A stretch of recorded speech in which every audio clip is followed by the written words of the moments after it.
Tribal belt and ব্লকৰ ভিতৰত যদি মিয়া মানুহ নাৰাখে, গতিকে আমাক অলপ সময় দিব লাগে। আৰু আমি জানো আমিও থাকিব নোৱাৰিম, গতিকে আমাক অলপ সময় দিয়ক। খেতি বাৰী কৰা আছে সকলো মানুহ, সেইখিনি উঠাব দিয়ক। ল'ৰা ছোৱালী কেইটা পঢ়ি আছে, কিছুমান ক্লাছ 12ত আছে, কিছুমান 10ত আছে, গতিকে সিহঁতৰ পৰীক্ষাটো হ'বলৈ দিয়ক। তাৰপিছত হয়তো আমি গুচি যাম। खुलुमबाय रायजोफोर, गिबिसिन थाराव फिथांखि ब्लग इउट्युब चेनेलनिफ्राय रायजो राजा बयनिसिमबो फुंबिलिनि गोजोननाय बावहरनाय जाबाय। जायफ्रा सानफ्रोमबो खौरां खोनासंनो मोजां मोनो, नोंथांमोननि थाखाय आं माखासे पलिटिक्स भिडिअ लानानै फैबावबाय। रायजोफोर, जों गिबिसिन थारावनो हाग्रामा महिलारि बिथांनि सायाव जों सावरायलायगोन। नैथियावहाय chief minister doctor Himanta Biswa Sarma बिथांनि सायाव जों सावरायगोन। थामथियावहाय जोङो दिपेन बर' सारनि सायावहाय जोङो सावरायलायगोन। ब्रैथियावहाय TCLCC नि दावराव दावसिनि सायाव जोङो सावरायलायगोन। बाथियावहाय जोङो सन्जय ब्रह्म बिथांनि सायाव जों माखासे ST नि बेलायाव सावरायलायगोन। जोबनायाव जोङो गोदानै गायसनजानाय फानिराम ब्रह्म हाग्रा बिफाननि मन्थ्रि बिथांनि सायाव जों सावरायलायगोन। फै अब्ला जों रायजोफोर गिबिसिन थारावनो नैबे BPFनिनो चिफ हाग्रामा महिलारि सारा मा फोरमायदों बेखौ जों खोनासंग्रोनोसै। জনগোষ্ঠী জনজাতিকৰণৰ ক্ষেত্ৰত বিপেক দল হিচাপে কোনো মানা নাই বা অবজেকশন কৰি পেলাই অহা নাই, সাপোৰ্টহে কৰি পেলাই আহিছে। এইটো কোনো নতুন কথা নহয়, কিন্তু চৰকাৰখন নিৰপেক্ষ। চৰকাৰখনৰ ওপৰত আস্থা ৰাখক। আমি কৈছো নৱেম্বৰত আমি সকলো দিশ বিচাৰ বিবেচনা কৰি আমাক ওপৰত যিটো দায়িত্ব অৰ্পণ কৰিছিলে, আমি প্ৰতিবেদনখন আমি নৱেম্বৰৰ বিধানসভাত দাখিল কৰিম।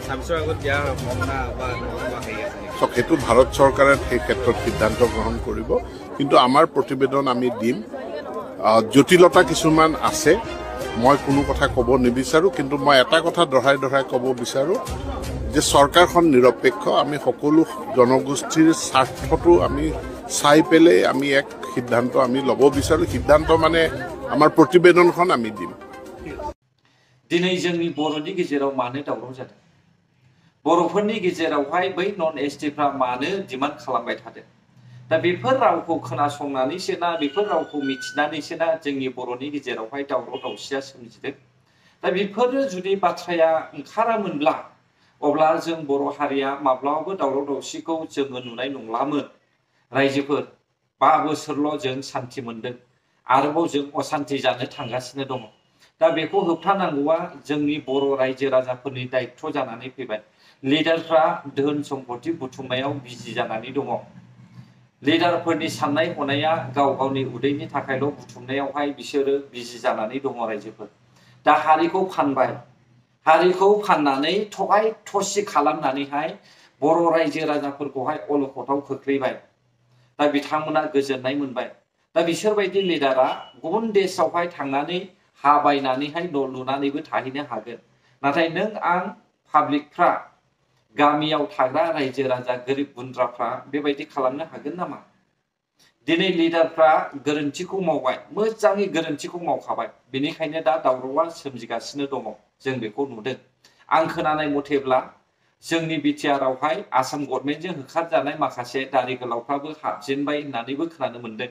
अब्ला बेखौ होबथानांगौआ बनसु आबसु रायजो राजा नोंथांमोनसो बे समावहाय, हाग्रामा महिलारिया नङा।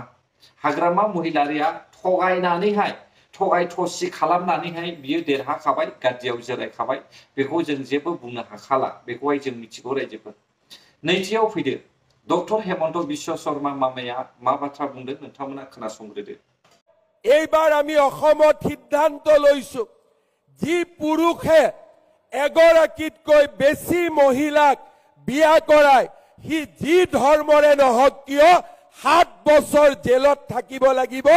তাৰ বিকল্প আৰু একোৱে হ'ব নোৱাৰে। मामानि गोदान थांखि, जाति हारि बासियालासे मोनफ्रोमबो जातियावनो जुदि सासेनि बारा हिनजाव लायोब्ला बेखौ 7 बोसोरनि थाखाय साजा होनाय जागोन। सोर साबेसेखौ साजा होगोन बेखौथ' आङो नुहुराखै, नाथाय आयेनखौ मानिनानै सोलियोब्ला जोबोद मोजांनि बाथ्रा। मानोना आयेनाबो थिना दे सासेनि बारा जुलि जानो थाखाय आरो हिनजाव लानो थाखाय माब्लाबाबो थिना।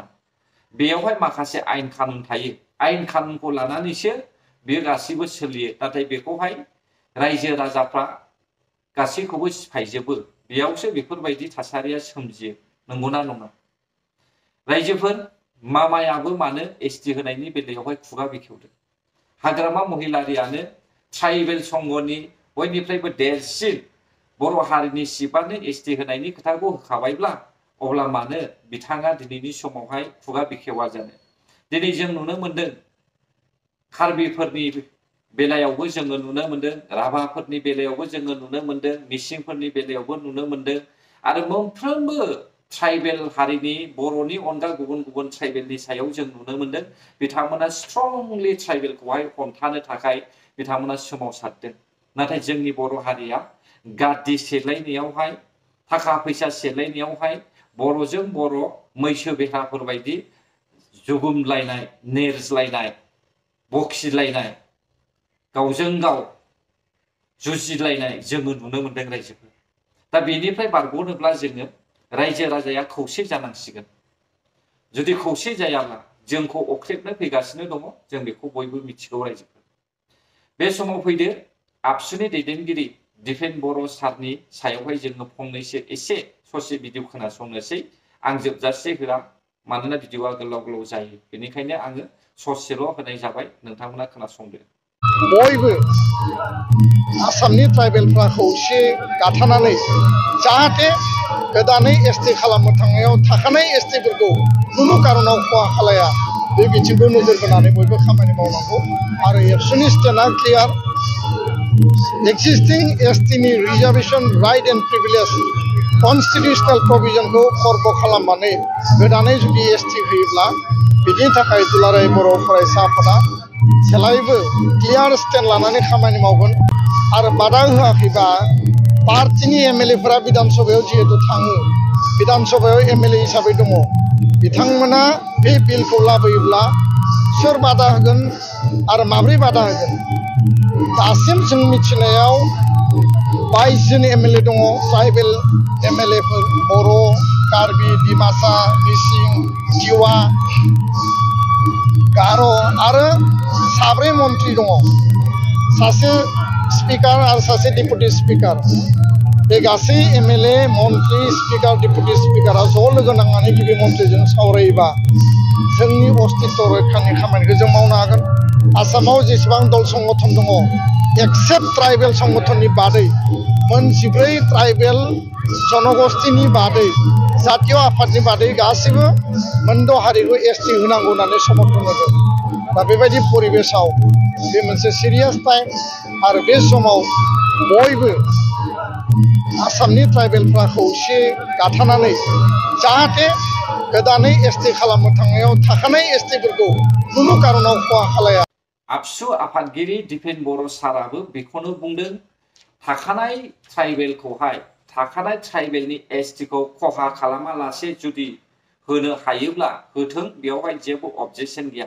नाथाय बाथ्राया जाहैबाय थाखानाय ट्राइबेलखौहाय थाखानाय एसटिखौहाय माब्लाबाबो खहा खालामालासे जेबो खामानि मावनो हाया बेखौहाय बयबो मिथिखागौ दा फारसेथिं एमपि दिलीप सयकिया सिदा खोथा बुंदों थाखानाय ट्राइबेलखौहाय थाखानाय एसटिखौहाय खहा खालामनानैब्लाबो बिसोरनो माबा मोनसे होनाय जासिगोन होननानैहाय नैबेखौहाय नुनानै बै नन ट्राइबेलफ्राबो दावराव दावसि खालामदों दिनैसिमहालागै बारानिफ्राय बारा बर'नि जायगायावनो हा सेनो नागिरनाय जोङो नुनो मोनदों बिसोरो आसाम गभर्नमेन्टजों नाङाखै भारत सरकारजों नाङाखै बिटिसिनि हाखौसो बिसोरो बिदों दा बेखौहाय जोङो नुनो मोनदों एसटि जायोब्ला सोरनिबा फिसाजोआबो गोदोना जगोन सोरनिबा फिसाज्लायाबो सिलाइनि गुलिजों थैनो गोनां जागोन नायगार नायगार दानस' जागोन सोरबाया नायगार नायगार जिनाहारि खालामनानै बुथार जागोन बर' ट्राइबेलनि लाइमोन सेंग्रा सिख्लाफोर आरो बर' हारिनि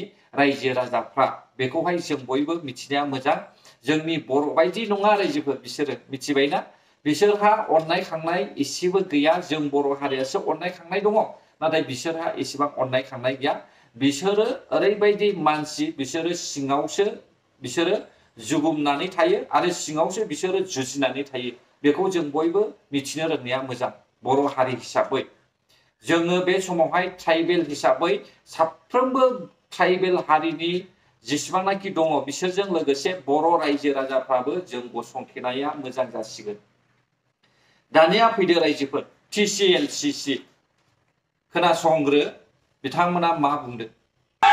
खुलुमबाय, आंनि मुङा जनकलाल ब्रह्म। आंनि जोनोम जागामिया गाम्बारि बिल आरो कुसुगाव ब्लक आन्दाराव गोग्लैयो। दिनै रायजो राजाफोरनि लुगैनायाव आं गोसो गैयाबाबो ओंखारनाय जाबाय। रायजो राजाफोरनि थाखाय मोजां खामानि मावलांनो थाखाय आङो आगान सुरनो नागिरदों। मानोना जोंनि नैबे फर इउनियनावहाय माब्लाबाबो बेबायदि TCLCC चेयारमेन मोनफेराखै, मोजां पर्टफलिय गैया आरो जोंनो हरा। बेनिखायनो रायजो राजाफोर बुंबाय थानायखौ दिनै आं ओंखारबोदों। आं रायजो राजाफोरनि थाखाय मोजां खामानि मावनो थाखाय आगान सुरगोन। जेब्लाबो आं रायजो राजानि खोथा लानानै आं खामानि मावगोन।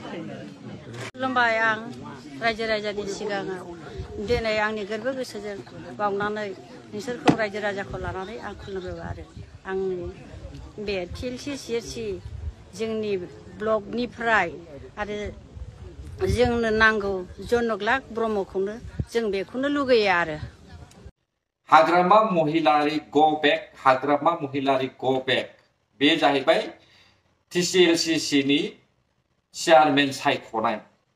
दानिफ्रायनो जुदि बेबायदि गो बेक होनजाखाबायब्ला फैबाय थानाय गोबाव सम दंबावो। बे समसिमहालागै BPF नि सिबा माब्रै खामानि मावनो नोंथांमोनाबो एसे सिन्था खालामदो। BPF देरहादों होननानै खुसि जादोंना नायलांदो नोंथांमोना मा जायो बे समावहाय। बे समाव फै सासे सन्जय ब्रह्म बिथाङा ST नि बेलायाव मा बुंदों नोंथांमोना खोनासंनानै ला। जोंनि बर' माहारि जाथाय माहारि संगठन थासेयावबो दिनै मारै BTC एरियायाव मैयासो दुखु गोनां बाथ्रा नुनो मोनदों। जिहेतु आदिबासिया फुरा ST डिमान्ड खालामनानै जोंनावसो जों खालि BTC एरियाखौ टारगेट खालामो, राजबंसि आरो आदिबासि मोननै जनगोष्ठिया। डेट मिन्सबा साननानै लादोंबा बेसेबां जोंनि थाखाय हेंथा जागासिनो दङ। दा ओंखायनो जों एथ' सस्था साननो नाङा जे क्राइटेरिया मिलाया बे खोथाखौ नङा, दा मालाबाबो दा सान। खारन मोनसे गिथावना थासारि फैबाय। खारन दगमग जागासिनो सरकाराबो, खिन्थु सानगासिनोसो दं हेमन्त बिश्व शर्मानि खर'खौ बारा हमना माथाया थिग गैला बेहाबो। ना ओरै जुबिन गार्डनि केसखौ लानानै नाख्रेबनाय, खिन्थु अंकआ मिलाया ओरै बैसोखौ होनानै ST मोननानै जुदि बेहा देरहानाय बायदि कन्डिसन बे डाइरेक्ट अमित शाहखौ लोगो हमनानै बे ST खौ होगारगोन बेखौ सानना ला। खारन BJP खौ खुनु भरसा खालामजाया। BJP आ मालाबाबो संबिधान कनस्टिटिउसनेल नायग्रा पार्टि नङा, जेखौ गोसो बेखौ मावो। जिहेतु बिसोरनाव सेन्ट्रेलाव दा सरकार दं। अंकआ मिलाया बायदि मोनब्ला बिसोर थल्ल' हगारगोन ST खालामनानै। होमबा नोंनि थाखानाय ST एक्जिस्टिंआ मा जागोन? थाखानाय STफ्रा बेखौ सानना ला। ओंखायनो दुखु गोनां बाथ्राया बेखौल' बुंदों, बर' माहारिनि माखासे संगठन लिडारफ्रा थासेयावबो UPL BPF होननो हायाथाय हाया, खिन्थु बिसोरनावथ' बेकिं दङ ना। माखासे सात्र संगठन बेकिंआ बहुत थैनानै थाखाय आं बेखौसो बुंनो सानदों। बेयाव खुनु गाज्रि खोथा गैया। बेयाव खालि सात्र संगठन होनबा मोनसेल' फैनाय नङा, बहुत दं। बेयाव एबसुल' फैनाय नङा। बन्स दं, BSU दं, बर'नि संगठन हौवा गोमानानै थाजोबबाय। आं बेखौसो बुंनो सानदों। आरो माखासे जोंनि लिडार्सफ्रा सानदों नामा, बिसोरखौ जुदि हेंथा होयोब्ला जे भट मोननाया एबार फैबाय थानाय बिधान सभायाव, बेखौ सानदों नामा? बर' हारिनि मोजां दैदेनगिरिफ्रा मोजांखौनो बुंदों, गाज्रिखौ बुङाखै। थाइसे थाइनै 100, 200, 500 हाजारनि थाखाय गावनि जाथिखौहाय फानग्रा लिडारखौहाय सापर्ट खालामनायनिफ्राय गोजानाव था आरो बिनि हेंथा गसंथानो थाखाय जोङो जानजि खाफ्रा। नङाब्ला बर' हारिया बै डिमापुर माइबं काछारखौहाय जेरैबायदि गारनांदोंमोन बेबायदिनो दानि समावबो जानो थांगासिनो दङ रायजोफोर। नोंथांमोना खोनासं, दानि गोदान पानिराम ब्रह्म हाग्रा बिफाननि मन्त्रि बिथांमोननि सायावहाय माखासे दाम्पार अफार सोलिदों। खोनासं भिडिअ अडिअ रेकर्ड। পানিরাম লগত পানিরাম কইছে 6 মাস করিয়া থাক। পানিরাম ডাইরেক্ট এনেকা কইছে 6 মাস করিয়া থাক, কোনো টেনশন নাই। পানিরাম লগত পানিরাম কইছে 6 মাস করিয়া থাক। बेफोरनो जाबाय बर' हारिनि मोजांनि थाखाय खामानि मावग्रा लिडारफोरनि आखुआ बेफोरबायदि भाइरेल दैलि भाइरेल बेबायदि थाखा थफ्ला बुथुमनो थाखायसो हारिनि लिडार गसंदों ना हारिखौहाय रैखाथाय होनो थाखायसो हारिनि लिडार गसंदों? बेनि फिननायखौ नोंथांमोना मिथिगौ, नोंथांमोना होनो हागोन रायजोफोर। दिनै बर'नि थाखाय, बर' हारिनि थाखाय मा जेंनाया सोमजिगासिनो दङ बेखौहाय रावबो खुगा बेखेवाखै, मिथिबायना? आरो आङो नुनो मोनदों हाग्रामा महिलारिया मोनसे गिदिर डिसिसन लादों, बेनो जाहैबाय give and take, take and give, give and take. बे give and take, take and give बेयावहाय हाग्रामा महिलारि बिथाङा ओरैबायदि डिसिसन लादों सिगां जेरैबायदि इलेक्शन केम्पिंआवहाय समायखिरा लानानै रायजो राजाफोरखौहाय थगाय थसि खालामनानैहाय भट देरहानानै गाद्दियाव जिरायफैदों बिनि फिननायखौ होनो थाखाय बिथाङा खुगा बेखेवदों। दा बिनि बेलायाव आं बुंनो थांनाया बेनो जाहैबाय टेकआ अलरेडि जाखाबाय लाखांखाबाय दायो गिफ्ट होनायनि बेला फैबाय। नैबे होनायनि बेलायावहाय बिथाङा जाखिनि थगाय थसि इलेक्शनजों देरहाबोदोंमोन बेयावहाय माखासे सायख'नो गोनां बाथ्रा दङ। हानि पाट्टा होनायावबो बिथाङा सायख'नो गोनां दङ। एसटिनि खोथा बुंनायावबो बिथाङा सायख'नो गोनां बाथ्रा दङ। मोनथावना नङिफोरनोहाय जुदि होयोब्ला बेयावहाय बर' रायजो राजानि गेजेरावहाय दावराव दावसि सोमजिगोन आरो बर' हारिया बेखौ माब्लाबाबो गनायनाय नङा।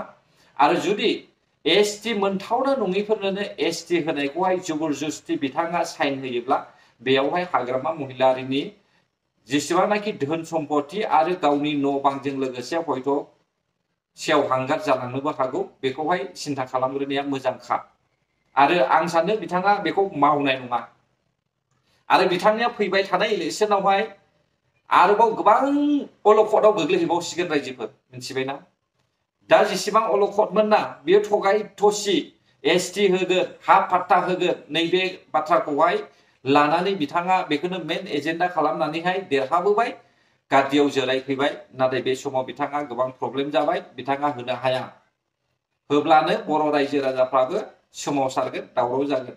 नै दिनैहाय सोमावसारनायनि सम आरो फैबाय थानाय समावहाय बनसुआबो बड'लेण्ड डिमान्ड खालामहैनायनि माखासे बाथ्रा बुंदों आङो खोनानो मोनदों। गोजोन्थों अब्ला रायजोफोर जायफ्रा आंनि भिडिअखौ जोबजासे नायबाय। बर' हारि जै जाथों जै बर' हारिनि।